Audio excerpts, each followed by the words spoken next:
He had no army, no money, no title, just the truth. And in one moment, a beggar changed an entire kingdom. If you think you're powerless, this story will prove you wrong. In the kingdom of Avantria, nestled between emerald valleys and golden plains, power was measured not by gold, armies, or crowns.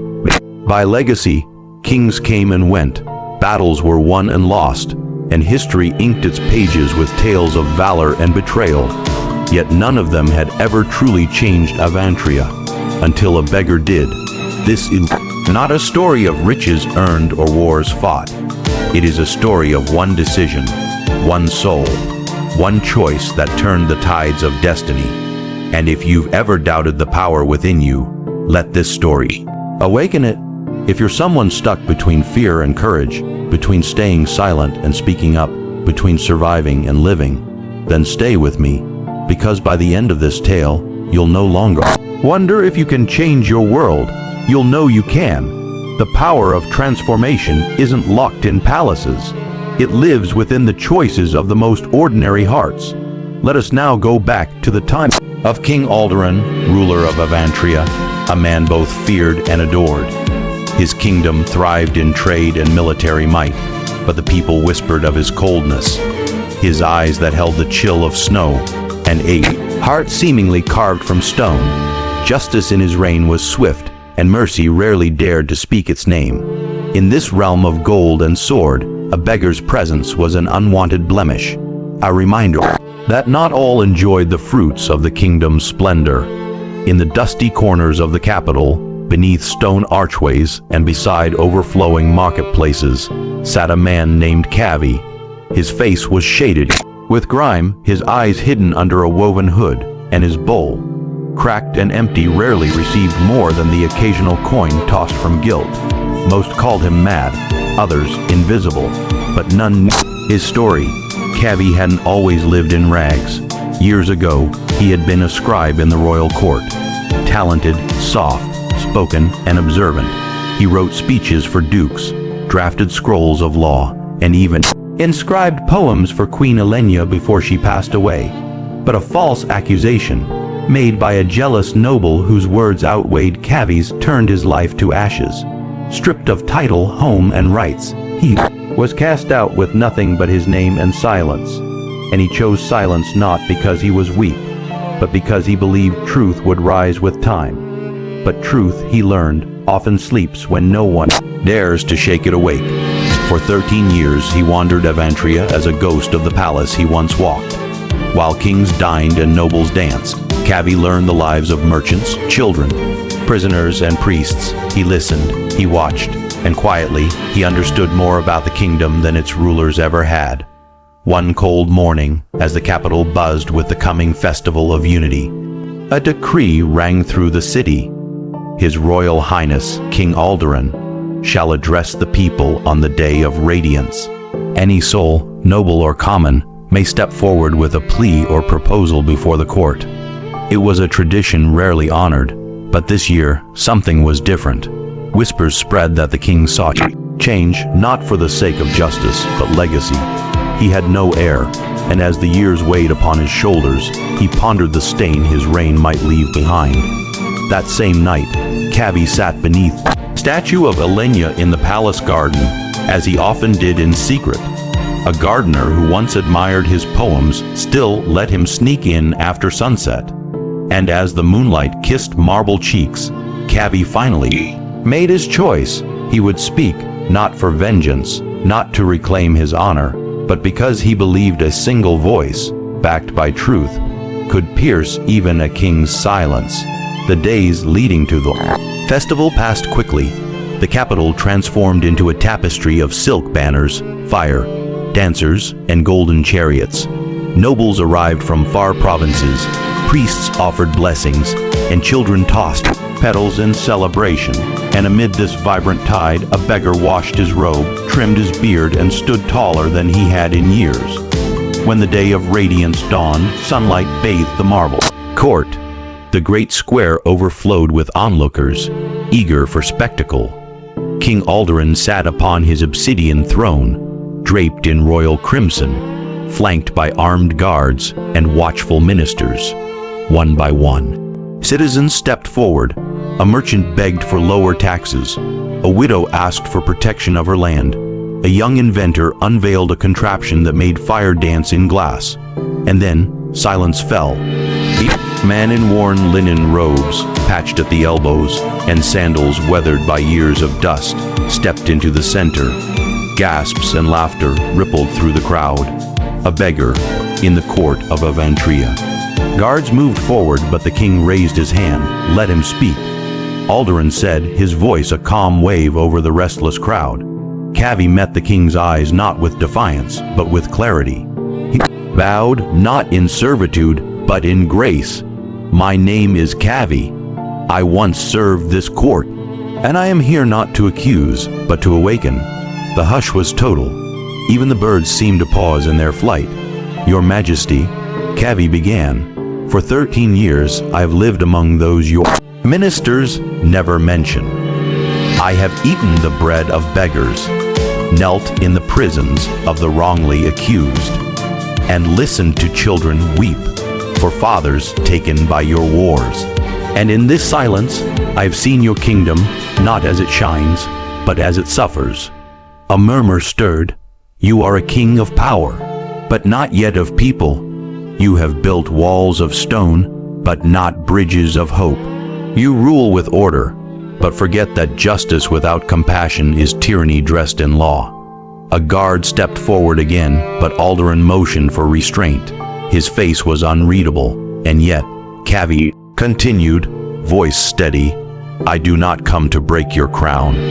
I come to remind you that one choice, made in humility, can echo for centuries. Choose to listen. Choose to walk among your people. Choose to see with their eyes. And you shall not only rule but lead. The silence that followed was the kind that history holds its breath for. And in that moment, something stirred in the king's eyes. Not rage, not pity. Recognition. A man had spoken truth in the house of power, and the kingdom would never be the same. The royal court was frozen in awe. A beggar had spoken not just words, but fire, and the fire did not burn, it illuminated. King Alderaan leaned back on his throne, his mind a swirl of memories, regrets, and revelations. He had ruled with strength, yes, but never once had anyone dared to speak to him like this. Not his generals, not his chancellors, not even his priests. Yet here stood a man in rags who'd just torn away the curtain of grandeur and exposed the bleeding truth of a kingdom. For the first time in his reign, Alderaan did not respond immediately. He looked at Kavi for a long moment before finally asking, "What would you have me do?" Kavi did not answer quickly. He did not kneel. He stepped forward and said, "Come with me. Walk not as a king, but as a man. Let your own eyes decide if my words hold truth." Laughter broke out from some ministers. Absurd, barked one noble. The king walk among beggars. Madness. But Alderaan raised a single hand. "Silence," he said. And then, to the shock of every soul in the court, he stood. He removed his royal cloak and handed his scepter to the captain of the guard. In plain garments, he walked down the steps of the throne, stopping in front of Kavi. "Lead me," he said. That day, the king of Avantria walked out of his castle, unarmed, unguarded, unannounced.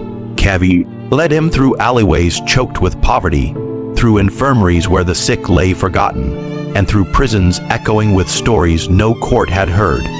He met an old soldier who'd lost his leg in battle and now begged for bread outside the very barracks he once defended.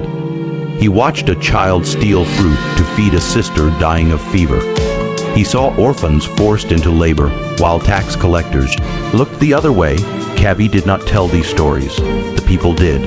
And Alderaan listened not as a king, but as a man. Days turned into a week. And on the 7th day he returned. But something in him had changed. The frost in his eyes had melted into something deeper, reflection, and perhaps remorse. The next morning, the entire kingdom awoke to a new proclamation. Not just a speech, not just a change of law, a transformation of the very soul of the crown.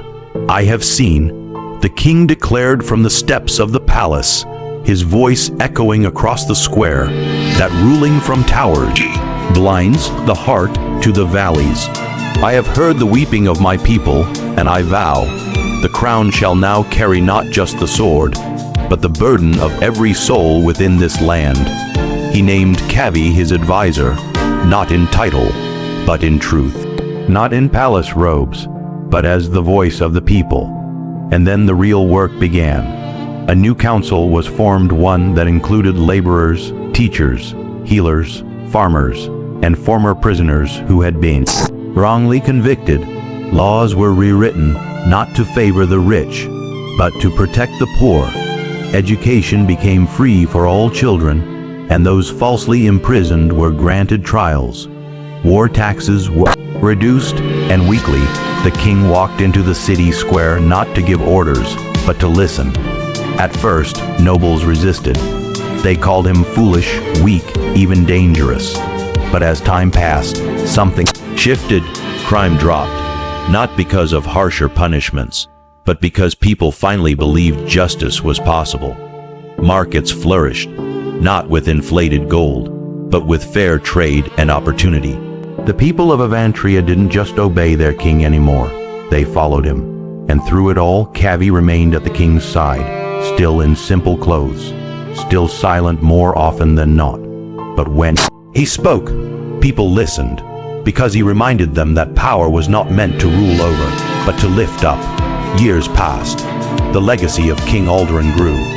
His name was no longer whispered in fear, but sung in praise, and it all began not with an army, not with a law, but with one man who refused to stay silent, one beggar, one choice, one moment that changed everything. In the quiet of the royal garden, beneath the same marble statue where he once knelt in obscurity, Kavi sat beside the aging king. They no longer spoke of revenge or redemption. They spoke of legacy, of choices, of what one life can do, and the king asked him, "Do you regret your silence all those years?" Kavi smiled gently and said, "No, because had I spoken in anger, I would have been forgotten. But I waited to speak with truth, and truth, spoken once, lasts forever."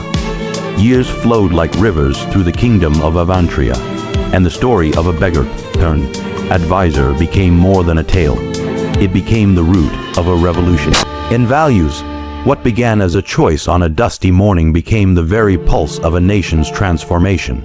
The people had learned not just to obey, but to believe, and belief, once ignited in hearts of the forgotten, is the most unshakable force a kingdom can possess.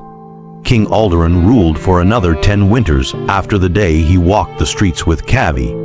Each year, his face wrinkled and his beard grew silver, but his heart lightened. Gone was the man who sought power for the sake of control. He had become a servant to his people, not beneath them, but among them. But time, as it always does, made its final demand.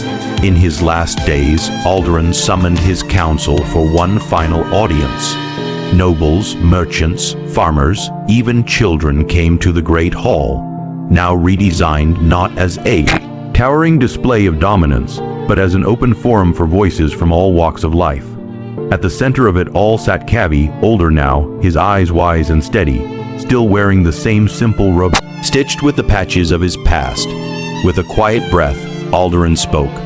"When I first wore this crown, I believed leadership meant control. I believed justice was found in strength, but I was wrong. True leadership, true greatness, is found in the courage to listen, and the strength to change." He looked toward Kavi, voice trembling but firm. "I was not saved by armies or wealth. I was saved by a man with no name, no title, and no army, only a truth too powerful to ignore."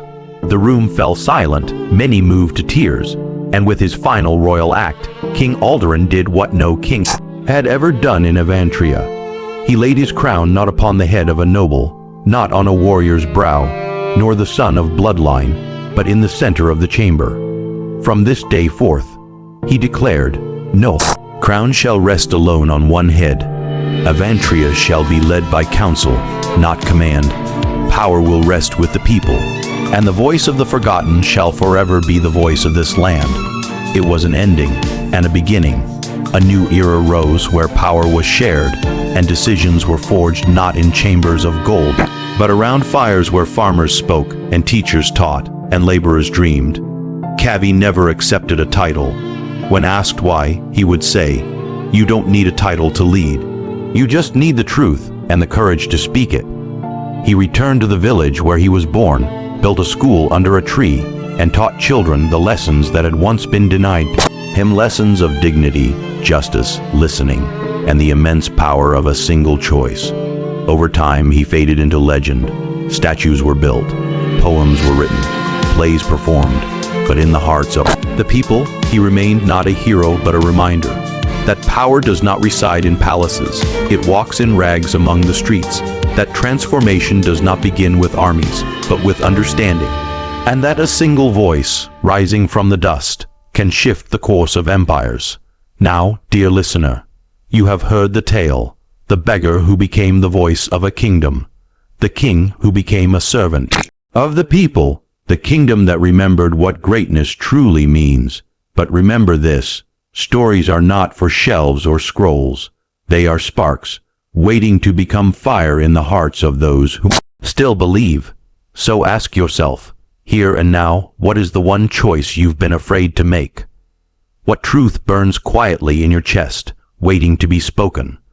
What power have you been giving away when it's always been yours to claim? The beggar made his choice. The king listened. The kingdom changed. Now it's your turn.